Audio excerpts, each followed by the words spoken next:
Olá, alunos e alunas do Estado do Paraná, tudo bem? Eu, professor Paulo Brito, estando aqui com vocês, alunos do 6º ano, para dar continuidade aos nossos estudos. Lembrando vocês, o registro de classe no Classroom ele mudou. Clica na atividade obrigatória, primeira atividade, responda as questões e assim você garante a sua presença com o teu professor em sala de aula. Tudo bem? Pessoal, então o que nós temos hoje, Nós vamos compreender a contribuição do latim para a formação de outros idiomas, como por exemplo o idioma português. Identificar a semelhança entre as línguas neolatinas que surgiram com o latim e também analisar a política do pão e circo, uma política tão comum durante o Império Romano. Estes são os nossos objetivos de aula, tudo bem?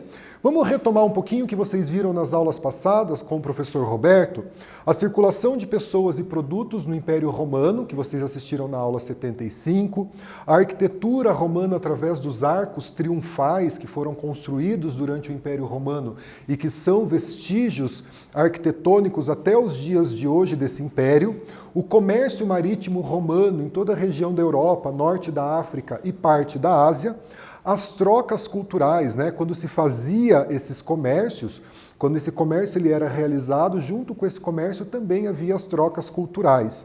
E a história da cidade de Pompeia, quando teve a erupção do vulcão, e essa cidade praticamente desapareceu com a erupção do vulcão, e hoje a gente tem vestígios dessa cidade e dos corpos que foram quase que mumificados na cidade de Pompeia. E na aula de hoje, aqui com o professor Paulo Brito, vocês vão ver o latim como língua oficial de Roma. Então, o latim, a nossa língua portuguesa descende do latim, nós vamos ver isso na aula de hoje, aqui juntos. As línguas neolatinas que surgiram, o português, francês, o italiano e o espanhol, e como essas línguas são parecidas entre si pelo fato de descenderem do latim, e a semelhança entre as línguas neolatinas, E a gente vai ver também um pouquinho da literatura romana, o que chegou até a gente nos dias de hoje, dessa literatura romana durante o período do Império Romano, Para início de conversa, então o latim, ele é um idioma que surgiu na região do Lácio, muito próximo ali na cidade de Roma, naquela região da cidade de Roma, hoje capital da Itália, e com a expansão militar do Império Romano, os soldados que falavam o latim, chamado latim vulgar, eles expandiram o Império Romano territorialmente e quando eles chegavam em outras regiões, havia então a mistura entre o latim falado em Roma, o latim vulgar, e as línguas faladas nessas regiões.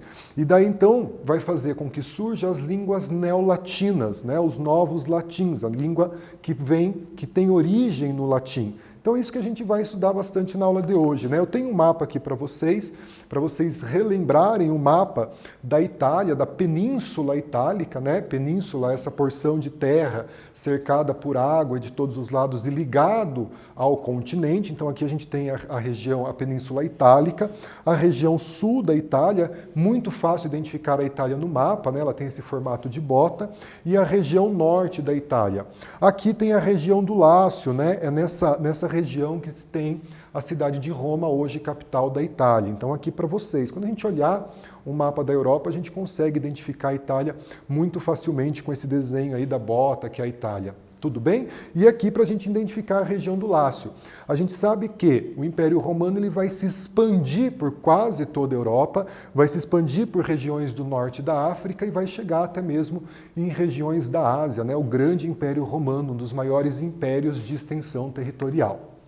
Então a língua neolatina, o latim, ele era falado de duas formas. Nós vamos ter o latim clássico, que era falado pela aristocracia romana, então era um latim que era falado pelos donos de terra, por quem estava na política, aquelas pessoas que estavam no topo da pirâmide social, e o latim vulgar, que era falado pelas camadas mais baixas da sociedade, como por exemplo, os soldados, os camponeses, aquela população mais simples de Roma. Então havia essa diferença entre o latim clássico e o latim vulgar. As principais línguas neolatinas, então quais foram as principais línguas que nasceram desse latim que era falado em Roma? Trago aqui para vocês o espanhol, o francês, o italiano e o português. Então essas são as 4 principais línguas neolatinas. são línguas que descenderam do latim e que são línguas faladas até os dias de hoje, né? O português, por exemplo, falado aqui no Brasil, um dos idiomas mais falados no mundo, assim como o italiano, o francês e o espanhol, que os nossos irmãos latino-americanos, países aqui da América do Sul, como Argentina, Chile, Paraguai e Uruguai, falam. Então essas são as 4 principais línguas que descenderam do latim. E aqui eu trago um mapa para vocês bem interessante para vocês perceberem o alcance dessas línguas neolatinas. Então veja, é um mapa mundi, né? Então o latim nasce aqui na Península Itálica, bem pequenininho ali na Europa, e veja que esse latim, essas línguas neolatinas, francês, português, italiano e o espanhol, ele vai se expandir para praticamente todo o mundo ocidental, essa parte do globo aqui. Veja aqui, ó, a América do Sul quase toda com a língua neolatina, né? Com exceção da Guiana e da Guiana Francesa. Então vai aqui para a América Central, região aqui do Canadá, que fala um pouco de francês, região do México, parte da África falando latim e alguns países da Europa também. Então esse mapa é bem interessante porque a gente vê a expansão dessas línguas neolatinas. O latim falado ali no Império Romano, na região do Lácio, em Roma, e a partir daí a gente vai ter uma expansão para outras regiões da Europa. Então os romanos, quando conquistam a Península Ibérica, ali a região de Portugal, você tem o nascimento do português como língua neolatina, e lá no século XVI os portugueses trazem esse idioma aqui para o Brasil. Então, nesse mapa, a gente percebe a expansão que nós vamos ter, inclusive em regiões da Ásia, como Timor-Leste, de países com língua neolatina. Inclusive, a cidade de Macau, na China, que era um porto português, tem como idioma principal, junto com o chinês, o português. Então, a gente tem uma grande expansão dessas línguas neolatinas, né? Agora nós vamos fazer uma atividade, então eu quero que você copie no seu caderno e responda, né? Vamos lá, e a gente corrige junto, viu? Elabore um parágrafo sobre a formação e a expansão das línguas neolatinas. Vou deixar um tempo na tela para vocês, reflitam sobre a atividade, escrevam no caderno, lembre-se de compartilhar com o seu professor, de compartilhar no Classroom as respostas e a gente volta e faz a correção junto. Aguardo todos vocês.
Pessoal, queridos alunos, voltamos aqui com a correção da nossa atividade. Então, o que foi pedido a vocês, né? Que a gente elabore um parágrafo sobre a formação e a expansão das línguas neolatinas. Muito tranquilo a partir da explicação que a gente teve até agora, né? Então, o latim ele era falado na região de Roma, na região do Lácio, como a gente viu no mapa. Com as conquistas de territórios pelo exército romano, quando ele vai se expandindo e conquistando, a gente sabe que ele se tornou um dos maiores impérios da história, a língua latina se expandiu e se misturou com as línguas faladas nessa região, dando origem assim às línguas neolatinas, como o francês, o italiano, o português e o espanhol. Bem tranquilo, hein? Faça as anotações no seu caderno, compartilhe com seus colegas e com o seu professor no Classroom.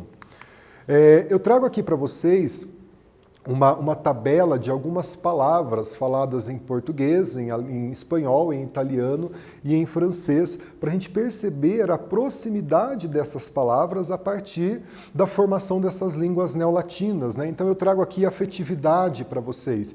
Vejam que a escrita dessa palavra nos 4 idiomas, ela é muito parecida, né? Então afetividade, afectividade, afetività e affectivité em francês. Então ela tem o mesmo radical, né? Ela partiu aí de uma palavra que era em latim, foi se misturando e ela trabalha aí, e ela acaba se construindo uma palavra muito parecida nos outros idiomas.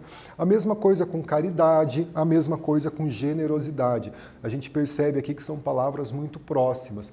Por isso, quando a gente vai aprender um novo idioma, uma nova língua, e essa língua ela descende do latim, a gente acaba tendo uma certa familiaridade, uma facilidade para aprender esse idioma, porque a gente vai percebendo uma série de palavras que são parecidas com o nosso português.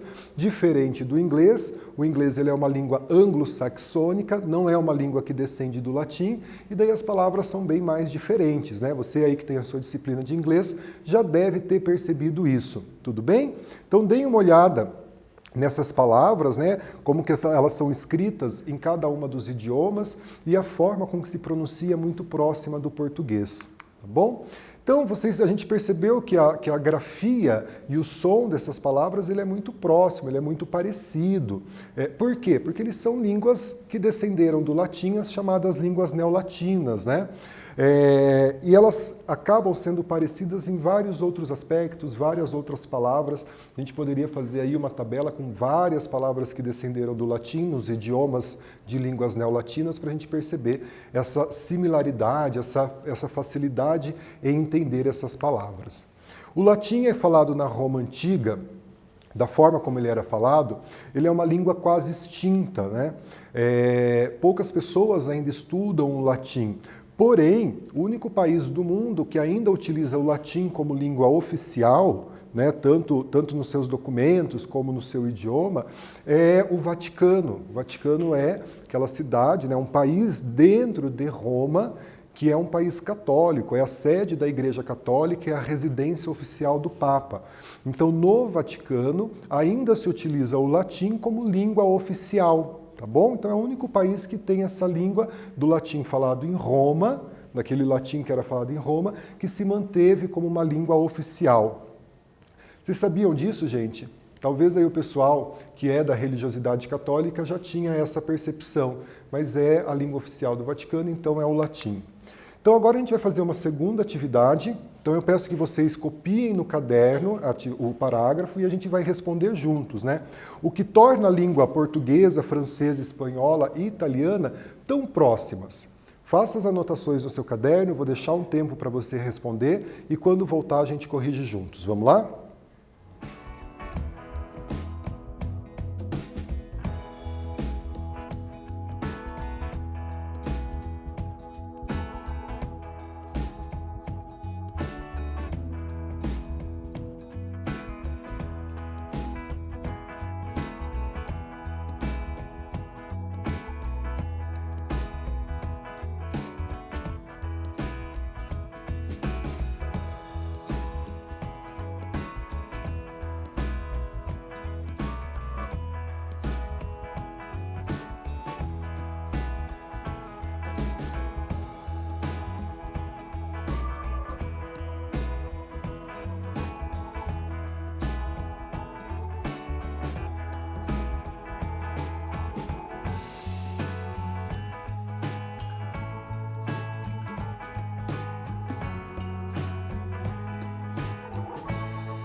Pessoal, então voltamos com a correção da nossa atividade, né?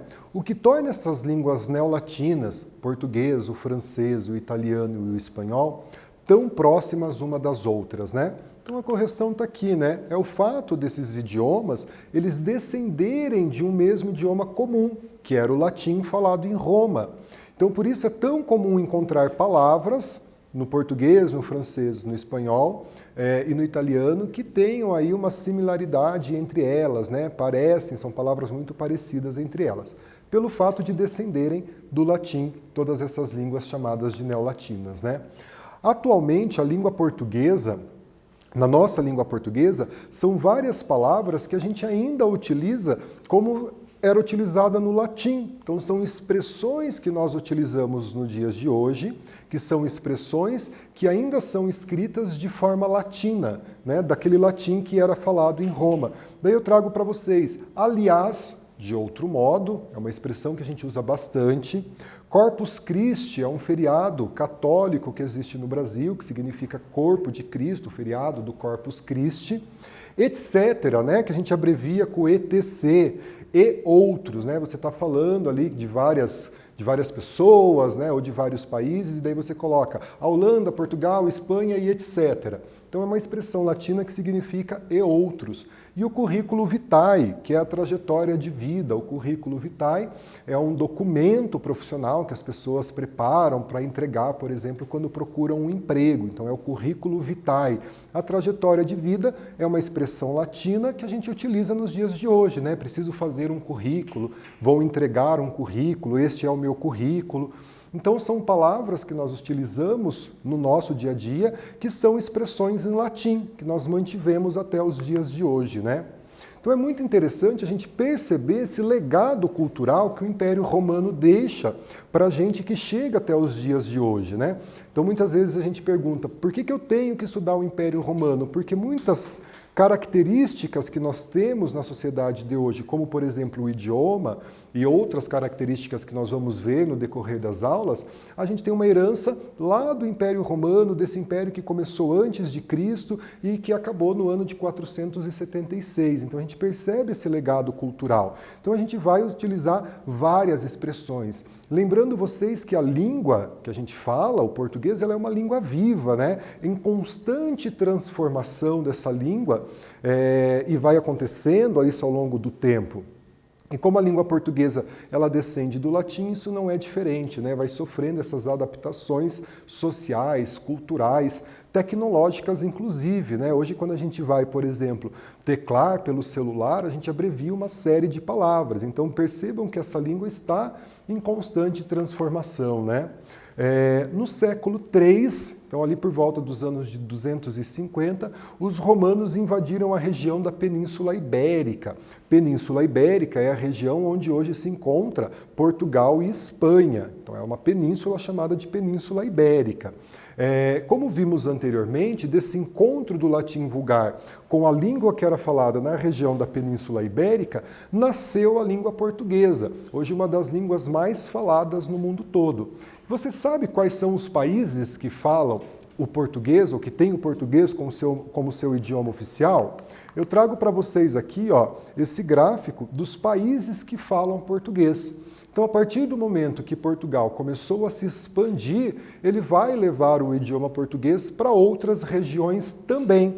Então, eu trago aqui para vocês, né? O Brasil, que é o país que mais fala português no mundo, né? Nós temos mais de 200 milhões de brasileiros falantes de português. Nós vamos ter Portugal, né, o nosso país irmão lá na Europa. Nós vamos ter alguns países aqui da África que foram colonizados por Portugal. Nós vamos ter o Timor-Leste na Ásia. Então vejam que são vários países do mundo todo formando essa comunidade que a gente chama de comunidade lusófona, que são os países que falam português como a gente. Claro, com certas variações sociais, culturais, regionais, mas que todos eles falam português, né? Então, ela é uma língua oficial de 9 países hoje em dia e ela é um dos 10 idiomas mais falados no mundo todo, é o nosso idioma português, né? Então ele vai se expandir, como a gente viu no nosso slide, nesse mapa, para 4 continentes, né? Ele chega aí praticamente em todos os continentes, só não na Antártida, porque ali não teve uma colonização, né, pessoal?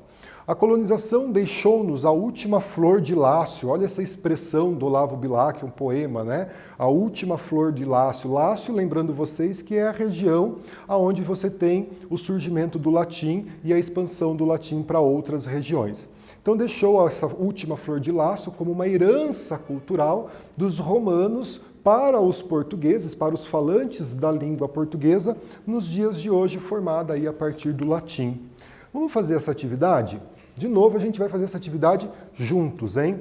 Como a língua portuguesa, uma língua neolatina, ela se expandiu para outros continentes. Vou deixar um tempo na tela, anotem as respostas no teu caderno, copie a questão no caderno também, e depois a gente volta fazendo a correção e vamos compartilhar essa informação com todo mundo, tá bom? Aguardo vocês.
Pessoal, voltamos aqui com a correção da nossa atividade, né? Então, como a língua portuguesa, uma língua neolatina, ela vai se expandir para outros continentes, né?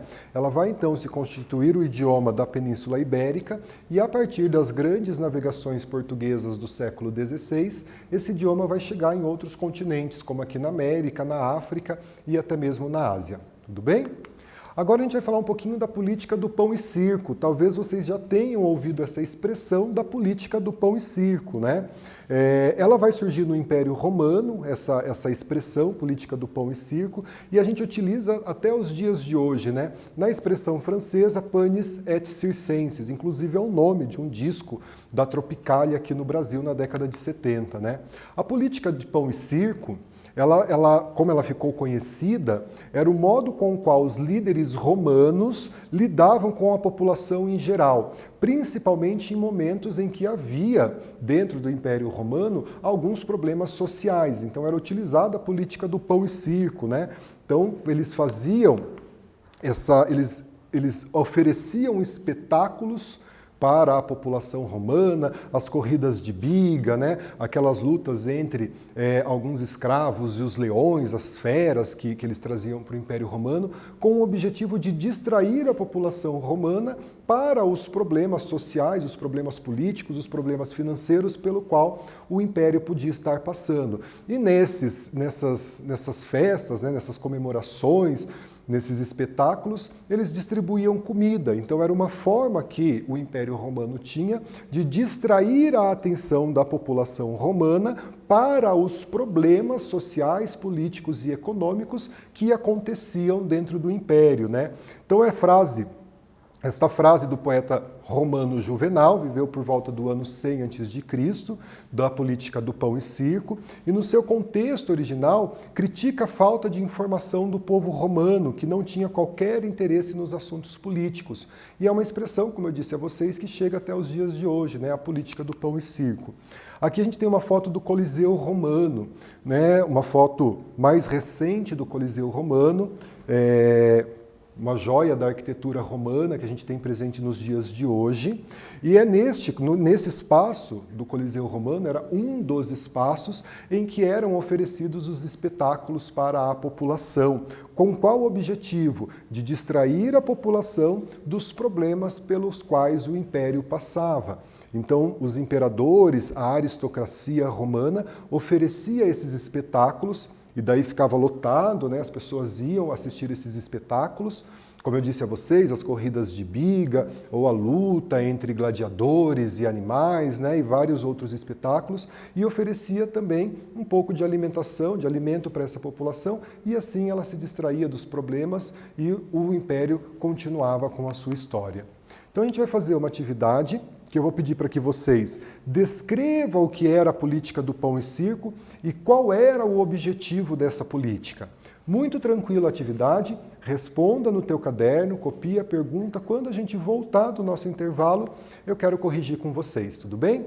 Vamos lá então, pessoal.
Pessoal, alunos do sexto ano, voltamos, hein?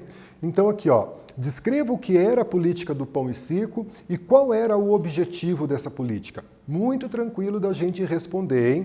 Então, a política do pão e circo era uma política do Império Romano que oferecia entretenimento, espetáculos para a população e a distribuição de comida, para assim desviar a atenção dessa população dos problemas pelos quais o Império passava. Tudo bem? Bem tranquilo da gente responder, né?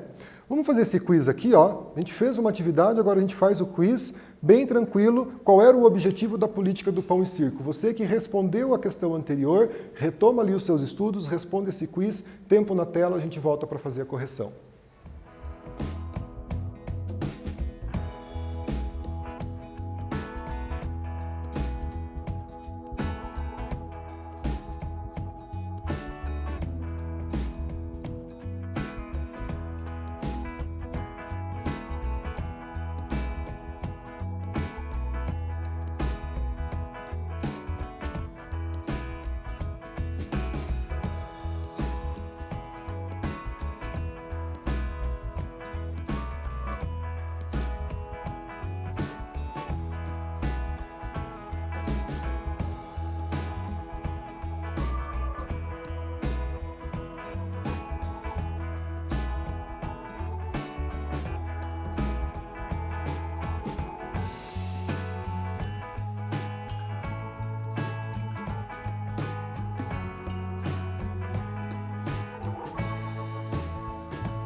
Pessoal, voltamos aqui com o nosso quiz, né? Então vamos lá, qual era o objetivo da política do pão e circo? Qual que é a resposta? Desviar a atenção da população dos problemas políticos que aconteciam no Império. Feito os quiz, feita a atividade, deixa tudo registrado no seu caderno, hein? Então, o que a gente viu na aula de hoje, né? Quais são as considerações que a gente vai fazer sobre a aula de hoje? Nós estudamos a origem das línguas neolatina a partir do latim, o português, o francês, o italiano e o espanhol. Nós falamos um pouquinho aí dessas línguas e da formação e expansão dessas línguas, inclusive da expansão da língua portuguesa pelo mundo e da política do pão e circo, que a gente acabou de ver a política do pão e circo. Na próxima aula, vou encontrar vocês na próxima aula, nós vamos trabalhar a engenharia romana, né? Então vamos falar dos arquiducos, das estradas e da arquitetura romana. Foi um prazer estar aqui com vocês. Agradeço a permissão que vocês deram de entrar até na casa de vocês. Quero mandar um abraço e um beijo muito grande para os alunos do 6º ano do Colégio Costa Viano. Meu filho João Pedro estuda lá, com muito carinho estou aqui gravando essa aula para ele. Fiquem com Deus, se cuidem e até a nossa próxima aula. Tchau, tchau, gente!